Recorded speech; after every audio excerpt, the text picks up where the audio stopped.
Attention, dorénavant, à partir du 2 novembre, la péniche, le balisier du quai, vous attend au 52 quai, point du jour, à Boulogne-Billancourt, du mercredi au samedi. Restauration, Guadeloupe, Martinique, Guyane et Réunion. Attention, ouverture du mercredi au vendredi de 12h à 15h, du jeudi au samedi de 19h à 22h, plus ambiance discothèque jusqu'à 2h du matin, tous les vendredis et samedis. La péniche, le balisier du quai, infoline 01 42 53 21 63.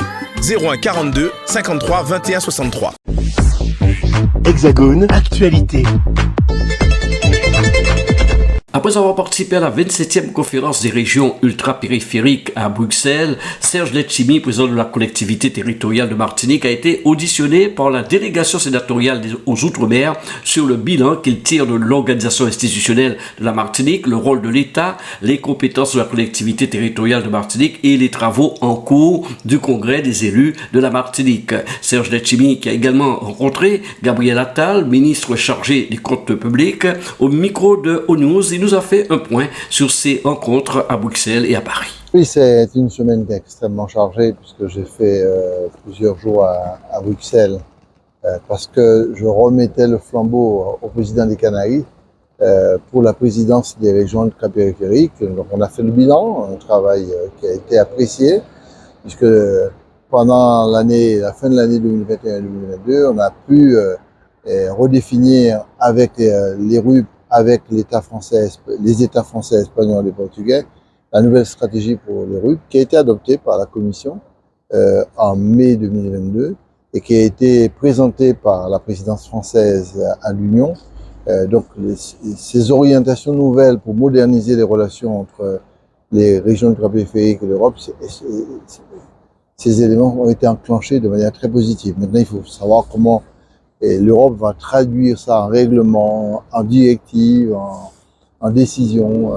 C'est un chantier qui est ouvert, que le président de Canaries va devoir mettre en œuvre pour nous permettre, dans l'agriculture, dans le numérique, dans la diplomatie territoriale, économique, de pouvoir trouver des solutions pour mieux nous insérer dans nos géographies cordiales, tout en étant dans l'ensemble européen et dans l'ensemble français pour ce qui nous concerne.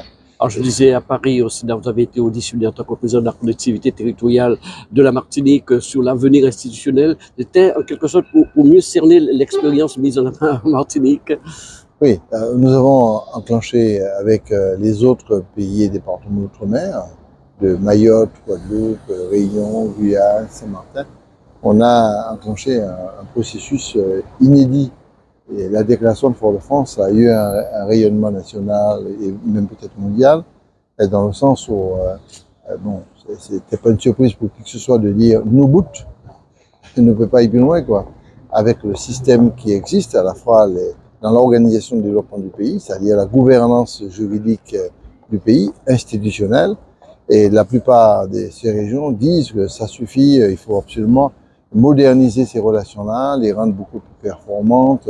Ça traîne trop, les décisions sont des décisions très conservatrices.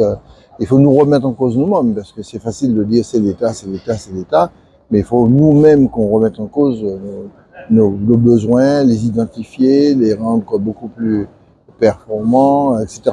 Et c'est l'appel au Provence, c'est ça, redimensionner et revoir les relations avec nous-mêmes et avec la France. Et la plupart des pays qui ont signé cet appel n'ont pas les mêmes objectifs institutionnels. On n'est pas sur des revendications statutaires les mêmes. C'est pas vrai, c'est pas possible. C'est même pas souhaitable. Donc on a nos propres trajectoires. Les demandes de la Guadeloupe resteront les demandes de la Guadeloupe. Mais on a un socle commun, c'est que nous bout. Il faut changer les choses. La Guyane, pareil. Et quant à Mayotte, n'en parlons pas. La Réunion, c'est aussi une autre chose. Donc on est vraiment dans un dialogue. Et nous avons tout de suite enclenché un congrès pour nous permettre d'avoir un cadre institutionnel pour nous permettre d'avancer. Et là, nous sommes vraiment dans une discussion, une négociation. Et je suis très heureux que le Sénat, qui fait un super boulot en termes d'analyse et des rapports excellents et de tout temps. La qualité des rapports du Sénat, c'est beaucoup plus intéressant que l'Assemblée nationale. Il y avait de bons rapports à l'Assemblée nationale. Je trouve que les rapports du Sénat sont extrêmement pertinents et très complets. Ils mettent les moyens financiers pour faire ces rapports-là. Et ils ont fait un rapport sur les évolutions institutionnelles possibles, et la réforme de la Constitution, la question des océans, des mers, du développement. Et dans ce cadre-là, j'ai trouvé aujourd'hui une délégation de l'outre-mer présidée par M.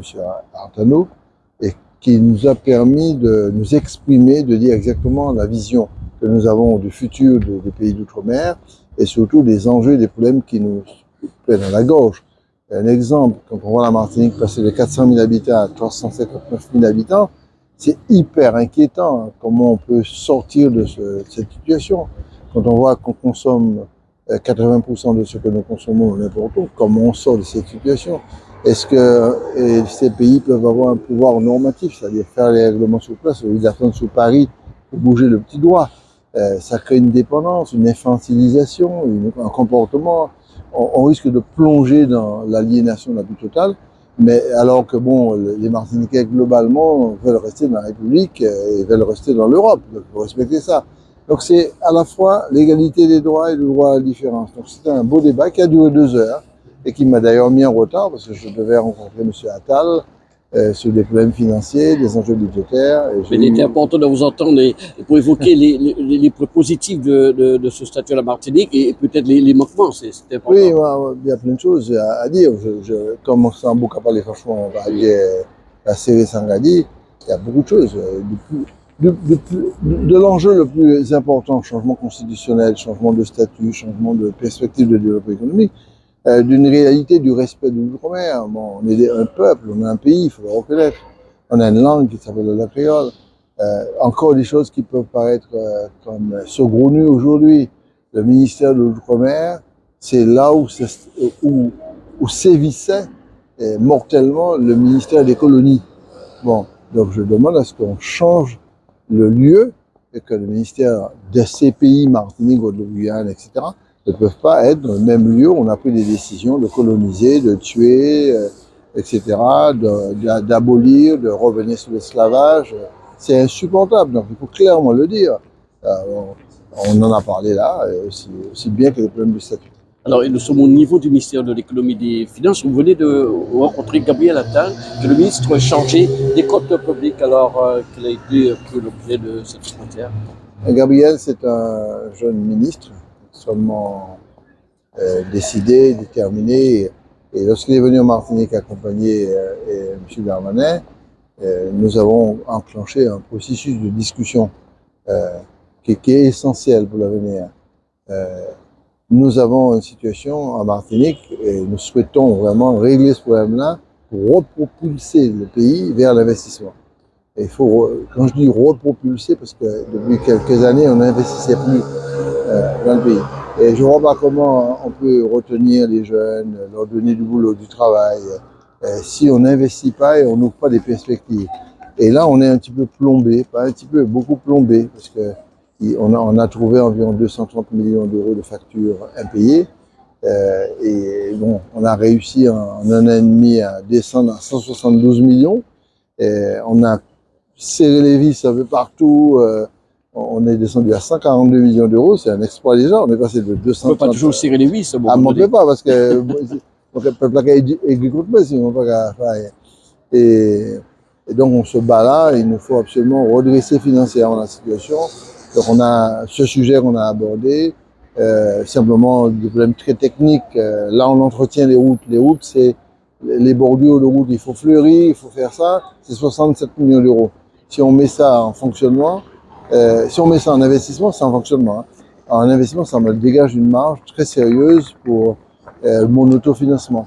Voilà un exemple clair. Bon, le RSA, c'est plusieurs centaines de millions d'euros que nous payons pour payer les gens du RSA, mais le montant financier que nous accorde l'État pour payer ce RSA, ça n'a rien à voir avec la somme effectivement payée, on paye beaucoup plus. Donc on a expliqué ce problème-là, et puis nous avons aussi eu un sujet très intéressant qui est la présence de la France à la Banque de développement de la Caraïbe. C'est un sujet très important pour la coopération. Donc la France y était sortie. Nous demandons à ce que la France revienne dans cette banque, avec des conditions bien sûr de performance économique, parce qu'il ne faut pas y revenir pour revenir. Il faut qu'on démontre la capacité et de cette institution qui est une banque de développement de la Caraïbe, d'absorber aussi ou de répondre aux attentes de nos entreprises.